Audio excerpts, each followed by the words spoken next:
दर्शक बंधु राज्य राजनीति में एवं बड़ हलचल बातिल होइछि केंद्र गृहमंत्री अमित शाहंकर गस्त दिल्ली गस्तरे मुख्यमंत्री एवं राज्य बीजेपी सभापति हठात शाहंकर गस्त बातिल हेबा एवं मोहन मनमोहन को दिल्ली डकरा परे परे एबे एक चर्चा आरंभ हो जाइछि।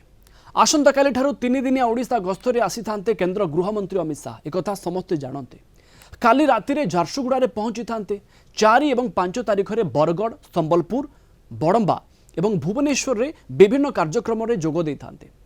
किंतु दिनक पूर्व हठात गस्त बातिल हेबा जातीय राजनीति रे किछि बड़ धरणर कार्यक्रम को सूचाउछि।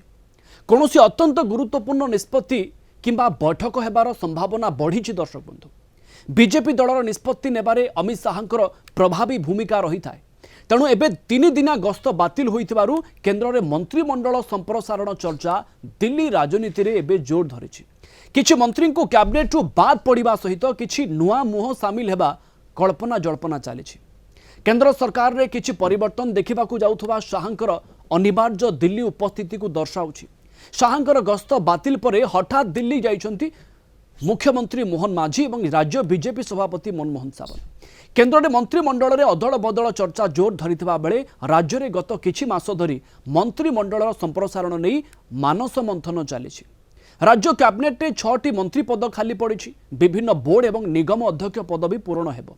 एभली समय दुई प्रमुख नेतांकर जरूरी दिल्ली गस्त राजनीतिक महल में चर्चा को बढ़ाई देछि।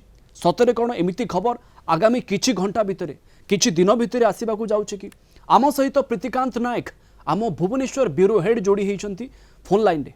प्रीतिकांत, हठात मुख्यमंत्री मोहन माझींकर एवं बीजेपी राज्य सभापति दिल्ली गस्त संकेत कौन दिल्ली महल रे कौन चली? प्रवीण देखो ये आज दिल्ली जीवाटा मुख्यमंत्री और राज्य सभापति दिल्ली गस्तटा एटा चर्चाटा को खोराक जगौची। कारण आप जानती केंद्र गृहमंत्री ओडिशा गस्त थिला काली आसी थांते संध्या रे पहुंची थांते एटी 3 दिन रही थांते किंतु तांकर गस्त कार्यक्रमटा बातिल हैला।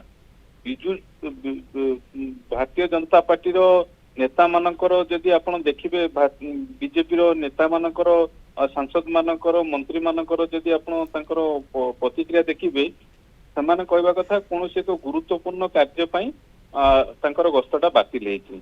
गुरुत्वपूर्ण गस्त कोन ना एबे मंत्रिमंडल दिल्ली स्तर रे जातीय स्तर रे चर्चा चली। तेणु से दृष्टिकोण एबे मंत्रिमंडल रूपरेख जो कसरत चली तार गोटे चूड़ांत रूपरेख केंद्र रे आसीबो बोली कुआ जाउछि। आउ ठीक एही समय राज्य बीजेपी संगठन रो मुख्य राज्य सभापति मनमोहन सामंत आउ सरकार रो मुख्यमंत्री मोहन माझी दिल्ली गस्त थिबा ये चर्चा कटा को खोराक जगौछि।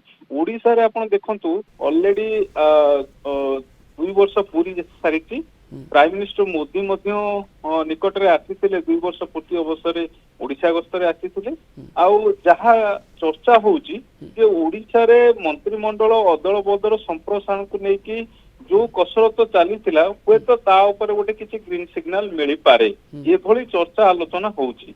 किंतु आपन को कह रखिया को चाहिए ये जो गस्त रही ये गस्तर अनेक दिग मध्य सामना को आसुची। प्रथम कथा होउछि कारण राज्य मंत्रिमंडल रे आउरी 6 जन शामिल हेई पारिबे।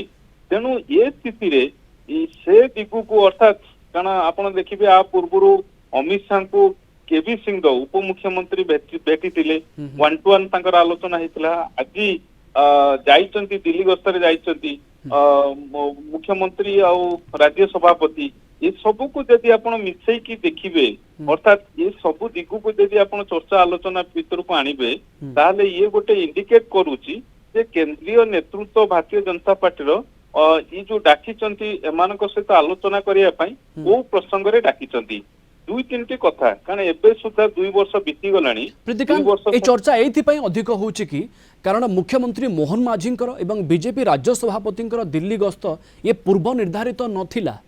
अमित शाहंकर ओडिशा गस्त निर्धारित होई सारिथिला, प्लान होई सारिथिला, किंतु से गस्त को बातिल करे ता समय भितरे बा एही समय भितरे उभय मुख्यमंत्री मोहन माझी एवं बीजेपी राज्य सभापति जाउछंती दिल्ली को। देखो प्रवीण ये चर्चाटा कारण केन्द्र ହଲଚଲ ହଉଛି। ଆଉ ଓଡିଶାରେ ଯେହେତୁ ଦୁଇ ଶୀର୍ଷ ନେତୃତ୍ୱ ଦିଲ୍ଲୀ ଗସ୍ତରେ ଯାଇଛନ୍ତି, ତେଣୁ ସ୍ୱାଭାବିକ ଭାବରେ ଚର୍ଚ୍ଚା ହବା ରାଜନୈତିକ ମହଲରେ ଚର୍ଚ୍ଚା ହଉଛି। ଦ୍ୱିତୀୟ କଥା, କେନ୍ଦ୍ର ମନ୍ତ୍ରିମଣ୍ଡଳ ସମ୍ପ୍ରସାରଣ ହେଲେ ଅନେକ ପରମୁଟେସନ କମ୍ବିନେସନ ଆସିବ, ଅର୍ଥାତ୍ ଓଡିଶାରେ କାହାକୁ ସୁଯୋଗ ମିଳିବ କି, ଯଦି ଓଡିଶାରେ ସୁଯୋଗ ମିଳିଲେ ସେ ବ୍ୟକ୍ତି କିଏ, ଅର୍ଥାତ୍ ସେ ସାଂସଦ କିଏ ବା ସେ ବ୍ୟକ୍ତିତ୍ୱ କିଏ, ସେମାନେ ପଶ୍ଚିମ ଓଡିଶାରୁ ନା ଉପକୂଳ ଓଡିଶାରୁ, ଇଏ ସବୁ ଅନେକ ଦିଗ ରହିଛି। ଆଉ ସେଇ ଅନୁସାରେ ଏଠି ମଧ୍ୟ, କାରଣ ଏବେ ସୁଦ୍ଧା ଆପଣ ଦେଖିବେ କେବଳ ମନ୍ତ୍ରିମଣ୍ଡଳରେ 6 ଜଣ ସାମିଲ ହେଇପାରେ ସେ କଥା ନୁହେଁ, ଆପଣଙ୍କର କର୍ପୋରେସନ ଯୋଉ ରହିଛି ତା ମଧ୍ୟ ଆଜି ପର୍ଯ୍ୟନ୍ତ ପୂରଣ ହେଇପାରି ନାହିଁ। ତାକୁ ନେଇକି ଅନେକ ଚର୍ଚ୍ଚା ଆଲୋଚନା ହେଇଛି। କୁହାଯାଉଥିଲା ଅମିତ ଶାହଙ୍କ ଗସ୍ତ ପରେ ଚୂଡାନ୍ତ ହେଇପାରେ। ଆଉ ଆ ଭିତରେ ଆଜି ମୁଖ୍ୟମନ୍ତ୍ରୀ ଆଉ ରାଜ୍ୟ ବିଜେପିର ସଭାପତି ନୂଆଦିଲ୍ଲୀ ଗସ୍ତରେ ଯାଇଛନ୍ତି। ତେଣୁ ସ୍ୱାଭାବିକ ଭାବରେ ଏ ଚର୍ଚ୍ଚାଟାକୁ ବଢଉଛି। ଆଉ ରାଜ୍ୟ ରାଜନୀତିରେ ବିଶେଷ କରିକି ବିଜେପିରେ ହଲଚଲଟା ଆରମ୍ଭ ହେଇଛି ଯେ କିଛି ଗୋଟେ ନିଷ୍ପତ୍ତି ଆସିପାରେ। କାରଣ ଆ ପୂର୍ବରୁ ଅନେକ ଥର ଦିଲ୍ଲୀ ଗସ୍ତ କରିଛନ୍ତି ମୁଖ୍ୟମନ୍ତ୍ରୀ ଆଉ ରାଜ୍ୟ ବିଜେପି ସଭାପତି, ସେତେବେଳେ ମଧ୍ୟ ଏମିତି ଚର୍ଚ୍ଚା ହେଇଛି।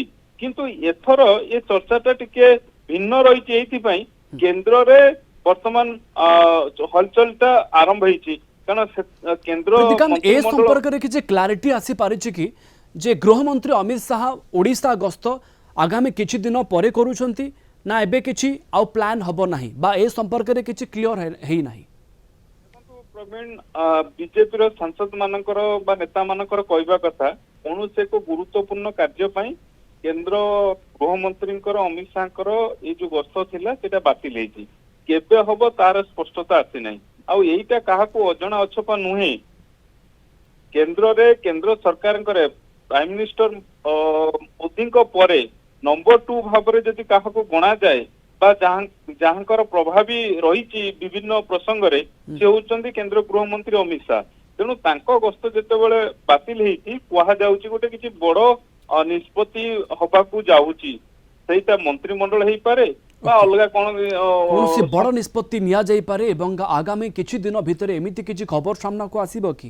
ଏ ନିହାତି ପକ୍ଷେ ଗୋଟେ ବଡ଼ ଟ୍ୱିଷ୍ଟ ଭଳି ଲାଗୁଛି ପ୍ରୀତିକାନ୍ତ। ଆଗକୁ କ'ଣ ରାଜନୈତିକ ଗତିବିଧି ଦିଲ୍ଲୀ ମହଲରେ ଦେଖିବାକୁ ମିଳୁଛି ତା ଉପରେ ସମସ୍ତଙ୍କ ନଜର ରହିବ। ଆପଣଙ୍କୁ ଧନ୍ୟବାଦ ଦେବି ଅଧିକ ସୂଚନା ଆଲୋଚନା ପାଇଁ। ଆମ ସହିତ ଆମ ଭୁବନେଶ୍ୱର ବ୍ୟୁରୋ ହେଡ୍ ପ୍ରୀତିକାନ୍ତ ନାୟକ ଯୋଡ଼ି ହୋଇଥିଲେ, ଏ ଖବର ସମ୍ପର୍କରେ ଆମକୁ ଅଧିକ ସୂଚନା ଦେଉଥିଲେ।